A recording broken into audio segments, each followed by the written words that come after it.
Changes to KXAN's dismissal schedule, specifically for those who walk home from school, why they have to wait for everyone else to leave before they do.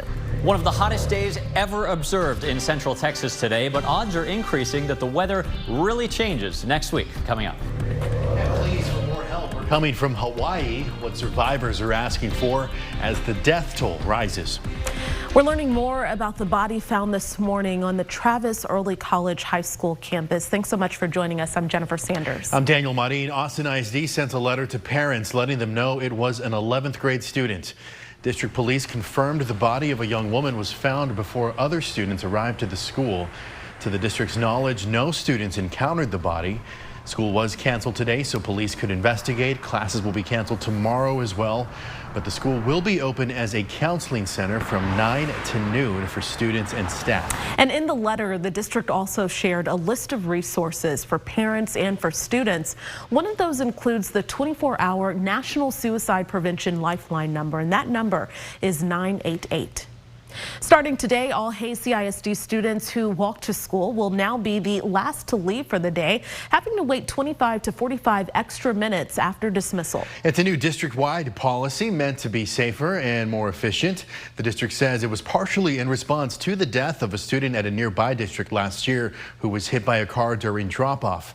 KXAN's Sarah Al-Sheikh explains the updated schedule and a parent reaction. Parents are immediately outraged. It's a new dismissal order that's left Jennifer Durasic frustrated. Durasic has 2 students at Ralph Pfluger Elementary School in Buda. On Wednesday, she received an email by KXAN laying out the new district-wide dismissal order. It said starting on Thursday, buses would leave first, followed by parent pickup, student drivers, and lastly, student walkers like Durasic's children. Previously, she says they were first to leave. With this new system, the district anticipates walkers will be released between 3:20 to 3:40 p.m. Ambiguous release time where it's like, well, we don't really know when they're going to get released, and I don't know if something's wrong, and if my kid should have made it home by now and hasn't, there's no way to know. With less cars on the road, Durasic is concerned for their safety walking home. Nobody in their right mind would snatch a kid off the road with 5 million cars and 5 million eyes on them. Less cars, less witnesses. They're able to get away faster because there's no traffic. But fewer cars in the area is one of the main reasons KXAN made this change. It's much safer for kids who are walkers to not have to dodge the traffic. The district says the decision came after talking with law enforcement, neighbors, and both city and county officials about traffic safety concerns. Another factor was the tragic death at a nearby school district last year. A student in our neighboring district died during drop-off. We're trying to get ahead of what could be a potentially dangerous situation. Still, Durasic says this should be at the discretion of individual schools. Leave it up to the principals who are familiar with their students, their parents, their layout. Sarah Al-Sheikh, KXAN News. And we know that the district says another safety issue that prompted this change was some parents falsely labeling their children as walkers to avoid waiting in the pickup line. Students were going in several different directions, mixing in with the traffic and trying to get to their parents' cars. We'll go in depth. One Austin area group is making sure your children are safe while heading to and from school. The city's Safe Routes program is on a mission to provide crossing guards to Austin elementary schools, also educate the kids on walking and biking safely, and build infrastructure to ensure the kids can get to school safely. There are currently several active construction projects around Austin area schools. The group is building a shared use path for walking and biking near Doss Elementary and Murchison Middle School. And they're also rehabilitating some sidewalks near Austin ISD schools and building pedestrian islands and curb extensions around multiple locations in Austin.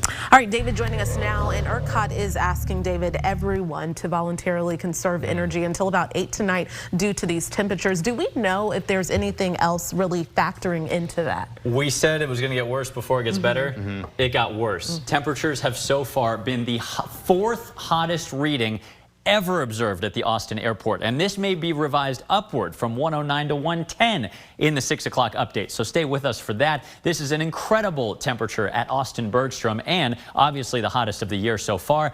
At Camp Mabry, this has matched the hottest reading of the year so far, but it did set a daily record, 108 so far. That may be revised upward as well. It's still hot. It's still sunny across Austin. It's worth a quick temperature tour because this is crazy. It looks like Phoenix in Mason. It's 111 there, 108 in Marble Falls and Horseshoe Bay. In parts of Austin, we've had LCRA thermometers hit 111 as well. Right now, 109 in Manchac and Buda, 110 in Round Rock. East of I-35, you can't escape it either. It's 110 up in Milam County and 109 in Dale. But the chances of rain and cooler weather coming from the Gulf of Mexico are increasing. I'll show you when and how much rain to expect coming up. All right, David, thank you. Now to Hawaii, where the death toll continues to climb after wildfires on the island of Maui. Recovery teams continue to search for more than 1,000 still missing, most in the historic town of Lahaina.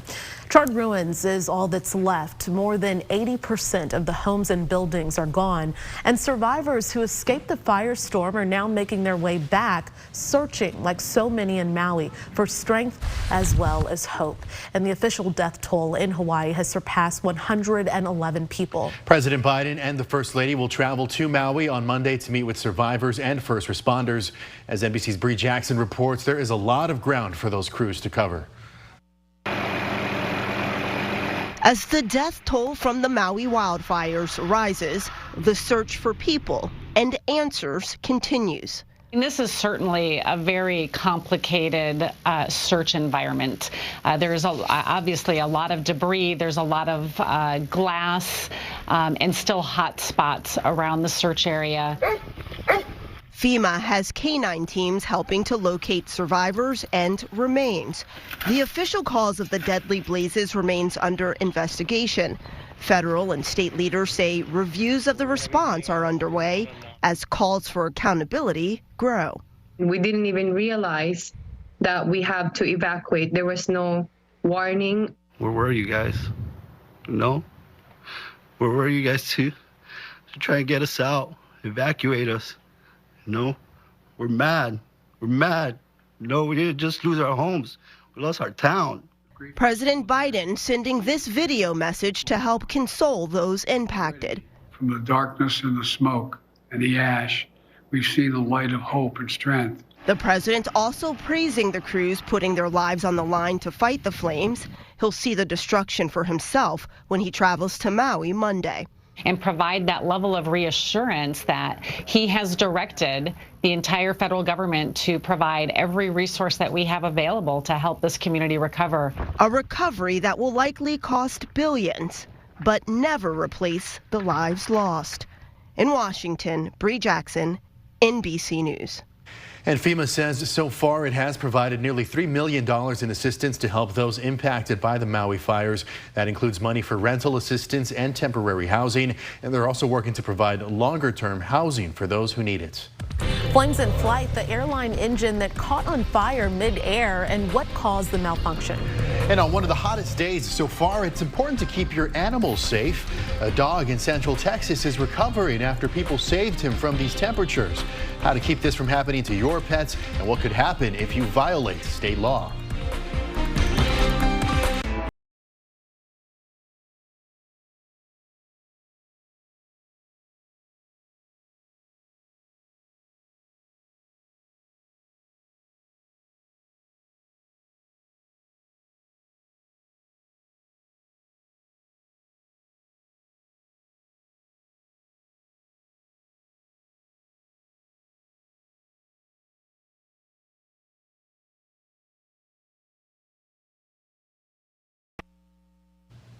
There were some frightening moments in the skies over Houston yesterday. A Southwest jet had to return to Hobby Airport after its right engine began smoking and then apparently caught fire.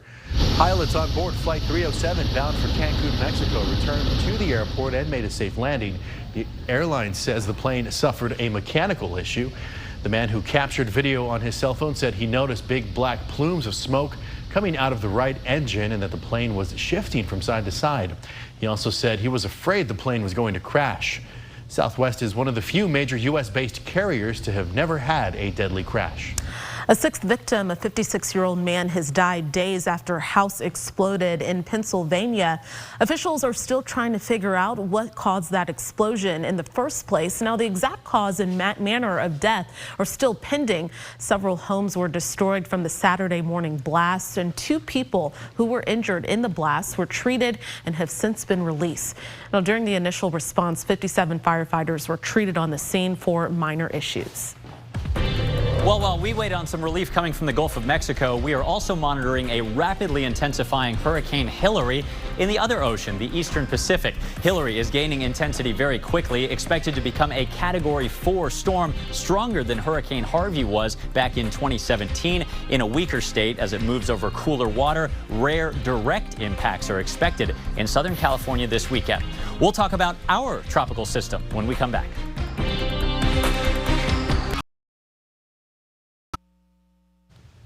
A dog rescued from being tethered outside in Williamson County might die from heat stroke. The dog, Hugo, was found in distress earlier this week. The Williamson County Regional Animal Shelter tells our Mercedes Hernandez the rescued dog is getting the care needed and is also warning others about heating dangers. This is what can happen to a dog when they're left outside in the triple-digit heat. We were contacted by one of our partner agencies letting us know that they had found a dog tethered outdoors and in this extreme heat. This is Hugo. He was rescued by an animal control officer this week. April Pfeiffer with the Williamson County Regional Animal Shelter says his condition has improved, but is still dire. Once it reaches, I believe, 102 degrees, it's considered to be heat stroke at that point. And a dog like Hugo with 107-degree temperature is at great risk of not making it. Hold on. I know, it's okay. Dr. Brianna Armstrong is a vet at Firehouse Animal Health Center. She says there are ways to keep dogs from getting sick, like Hugo. Letting them out in the earlier morning hours and the later night hours so that they're not out during the hottest part of the day.